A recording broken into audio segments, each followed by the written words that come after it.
coming up next on YotV. Coming up next on YotV, us cats went to go check out the gay parade. You know how they do it. It was wild and crazy kids out there. Check it out. We also went to check out some poetry with You Speaks, and we got some theater performances for you by Captain Queer. Oh, whoa.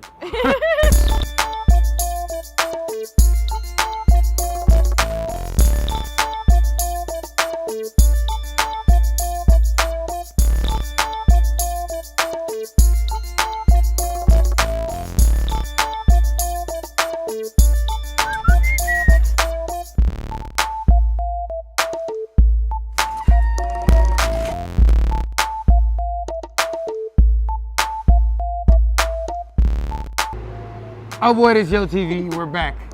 I'm Paul. And I'm Ann, and here we are hanging out in the Castro because we are trying to get out the voices of the LGBTQ YotV. Oh boy, Ann. Anyways, that's what we do here at Yo Youth Outlet, the magazine, the TV show. We help to promote youth voices, no matter who or what they have to say. Up next, we got some what? Some poetry. Well, You Speaks put together some things for Queerosity, I do believe. They talk about, well, what it's like being gay, lesbian. I mean, they touch on all of those racy subjects, and we are here to bring it to you. Because you know we don't discriminate. We don't care who you with. Nope. She woke up positive, happy-hearted, uplifted, no cares in the world, and she's one of those amazing girls, does anything and everything for everyone but her. Doesn't matter that life will soon end one day. Doesn't matter that countless regrets plague her mind as she wonders what could have been if she hadn't been so absent-minded, and I can't help but wonder how she stays so positive. I mean, how can she look forward to the future when everyone wakes up positive only lasts 20 years? She's 19 now. Half of her life is over. Years dwindle down faster than unprotected, irresponsible lust for the fire of love. 3 letters now haunt her forever. Regret and mistake transmitted into life like the 3 letters that have changed her life. It took her 3 letters to realize that she is high interest value and it's best when health is visited. And she knows now that heaven is valuable and home is vacation and holiness in vain is just happiness and vanity, and she just so happens to be what society labels someone to be who has this disease. So now we will perpetuate homophobia in newspapers and media broadcasts because this would have never happened to a straight girl, they say. This would have never happened to a normal couple. Human immunodeficiency virus, 3 words abbreviated by 3 letters, 11 syllables, passed through sex, blood, and birth, then 2 single-stranded RNA, 1 conical capsid, treated but not cured, 28 million gone, 90 million more to go this year. Left babies, dead mothers, 3 letters, and none of this comes close to describing what it feels like to wake up positive every day, and none of this comes close to conveying how she feels every morning, knowing that half her mornings are gone and that the scent of the morning coffee will soon dissipate, and none of this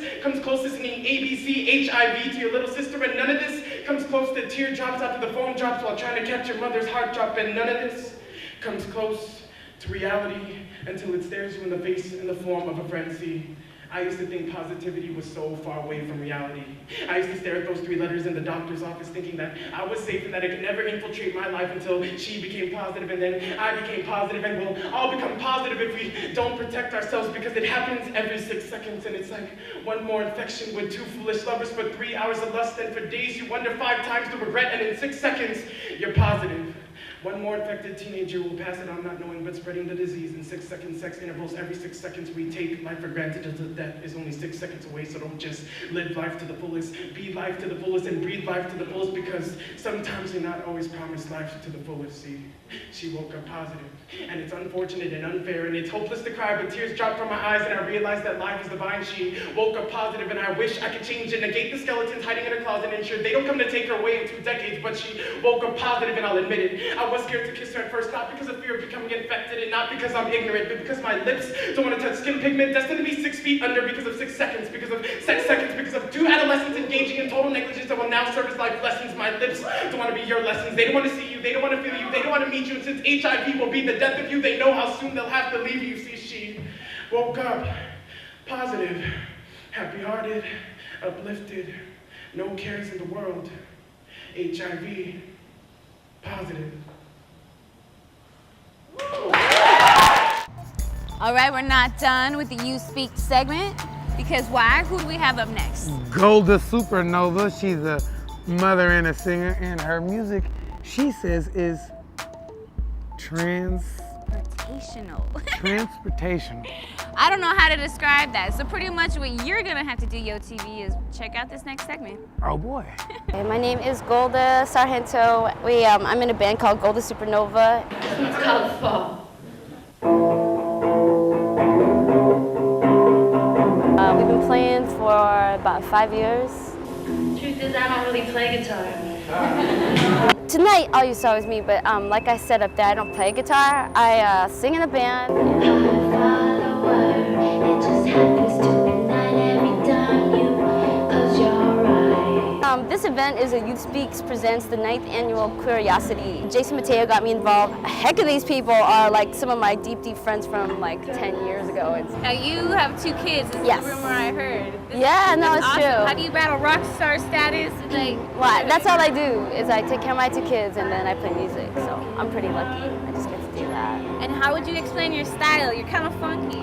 This is actually my grandmother's room in the Philippines. That's how I explain my style. It's eclectic and whatever we have around and whatever you can just make into function and beauty art. Right on. How would you describe your music? I would describe my music as being really raw and kind of novelesque, adventurous, passionate, and transportational.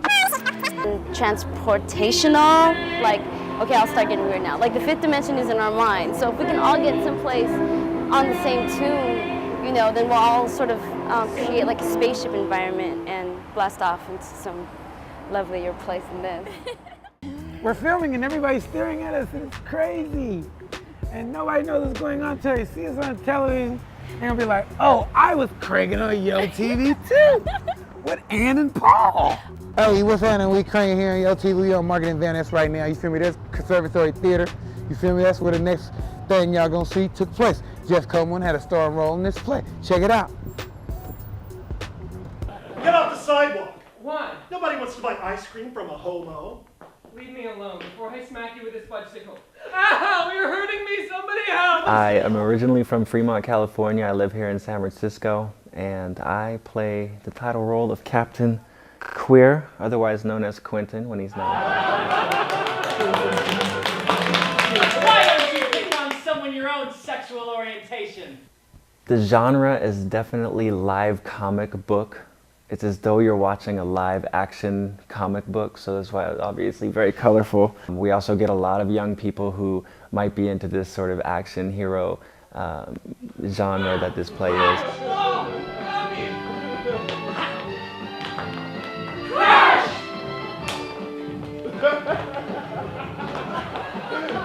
I staged managed the Youth Aware program here at the new Conservatory Theater Center. And I was working with a gentleman named Prince Gomovilas who wrote The Fabulous Adventures of Captain Queer, which was commissioned by the new Conservatory Theater Center. And I was working the bar here at night and heard about the show and knew it was coming up, knew it was part of the Pride season, and thought it would be a fun show to try out for. I go out with the girl, she's an actress too. And she knows that what I'm playing is a part, so she's not offended by it. You know, I'm not offended by it. You know, I gotta kiss boys in the show and everything, and I mean, I'm not really. You know, at first you get nervous because I don't kiss boys all the time or ever. So then you kiss a boy on the stage, and then you're like. You know, so it's different. And then you see like the girl that you date and she's watching you kiss a boy and you're like, oh, whatever. I don't know. I don't really care. No, it was hot. So hot. Working with the new Conservatory Theater has been a totally different experience altogether. I've done a lot of very low-level theater where we bring our clothes from home. As you can tell, a lot of thought has not only gone into the costume, and into the set. There's so many rich aspects about the show that have differed this show from other shows that I've been in. Hey, why does it smell like 100 jock straps? Quentin, the character in the show, he's very nerdy. and creates this costume as a representation of himself, as he calls himself Captain Quentin at first. I am Captain Quentin! Holy ridiculous! Why'd you stop in there, human head? And as the course of the night, a night in the Castro and Halloween progresses, he then becomes revered as Captain Queer somehow, because he fights homophobia on the street. It seems like the play is more geared towards the fact that sometimes people aren't willing to accept their destiny. They're not willing to accept exactly who they are. Quentin goes through a wild path in this show where he's very uncomfortable with being exactly who he is, and in time accepts the fact that this is who he is. You must be Captain Queer. Just as I anticipated! That's not what the Q stands for. Does it matter? There is a message for young and old to take from it, and that is the message to just be okay with yourself and to accept who you are and know that even though it's not accepted by most people, you do make an impact being exactly who you are. I would definitely like to put a plug in for the new Conservatory Theater Center.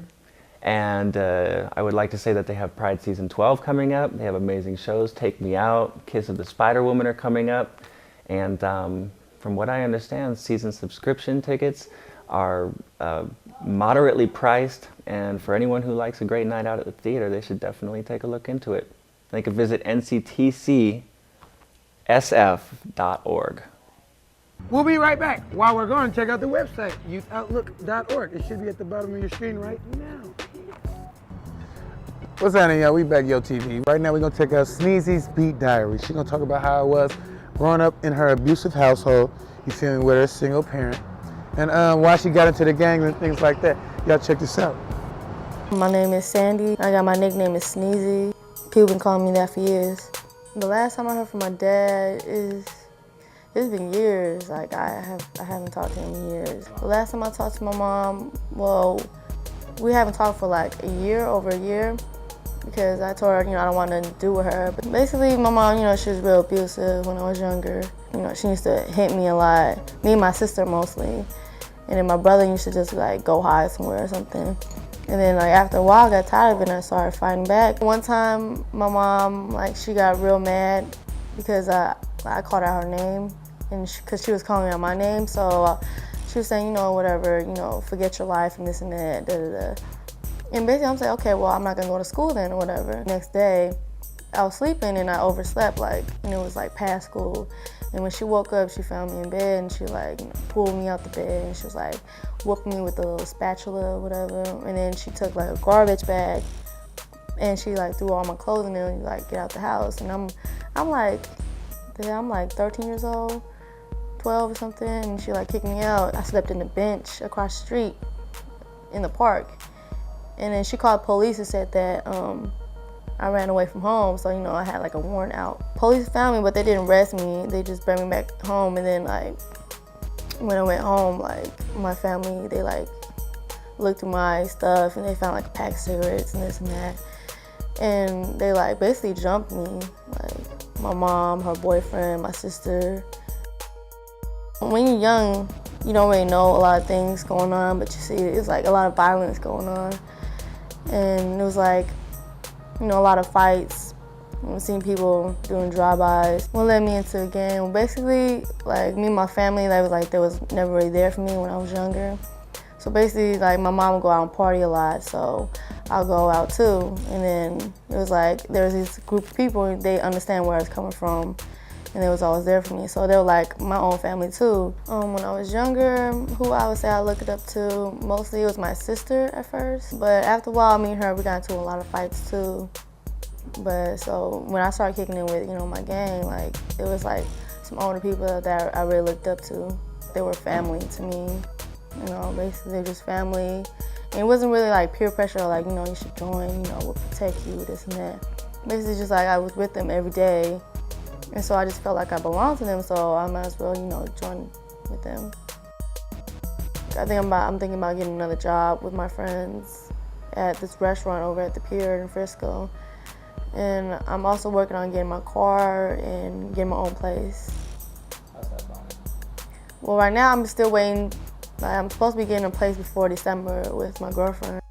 I'm going out with Whitney. She's trying to get into like acting, singing career. You know, we're like real different people. She grew up in Orange County, you know, like in white people area. And like she's kind of like opposite from me, and she's the judge's daughter. She's really Christian-like and stuff. So, but she's like very supportive, and she knows about a lot of things I've been through, and she's always there for me. So I always say, and she always try to keep me out of trouble or whatever. I've experienced homophobia with my girlfriend now, I would say, because her parents, they're real like homophobic and Christian-like and stuff, so they're like, they didn't want her being with me. I think I realized that I was a lesbian when I was real young, because I've been like a tomboy forever. And then basically, like, at first it was just like a thought in my head, like maybe it's just a part of growing up, you're feeling a certain way like this. But then once I got with a girl when I was about 13 years old, I just knew that, you know, I'm gay. Well, my gang, they were real supportive about me being lesbian. You know, they didn't really care, because, you know, they always told me anything that you decide to do is up to you. We're not going to pressure you or anything, but you just know we're always going to be there for you. And my friends, at first, it was like, oh, we kind of knew it, you know. But with my mom, she didn't find out till I was about 16 years old. She found a picture of me and my ex-girlfriend kissing, nothing X-rated or nothing, but she found it and she was like, oh, so you're with a girl and this and that, and you're gay. And I told her, yeah. And then she was like, oh, that's a mental illness, it's just a phase. Yeah, I'll say I still love my mom, because, you know, that's still my mom, but it's just I don't really respect her anymore, or like respect what she does, or how she is, more likely. But there's still always love there, because, you know, it's like when I wasn't talking to her for about a year, it was like I felt kind of empty, you know, because, you know, you don't have a mom or a dad. So, but then when we started talking again, I felt more complete. All right, YOTV, we done did it. We went to the Gay Pride Parade, and there were a bunch of eccentric kinds of people out there. People with no clothes on, people with bright colored clothes on. It was pretty crazy. Anyways, that's why we're here in the Castro. You can see all the colored flags back there representing Gay Pride, and we're showing you that. Anyways, up next, the parade.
This way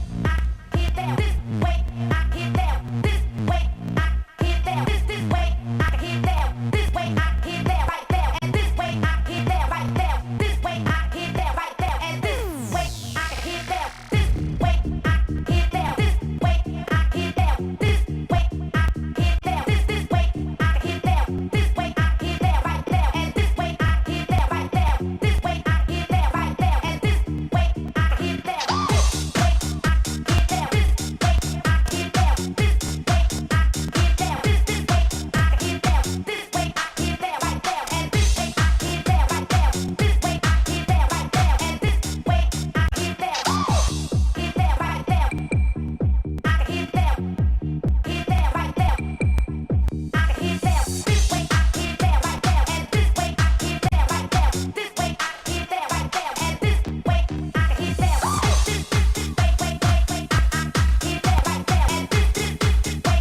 Oh boy, yeah, and that's it. We gotta get up out of here because it's time for me to leave. Yada I mean.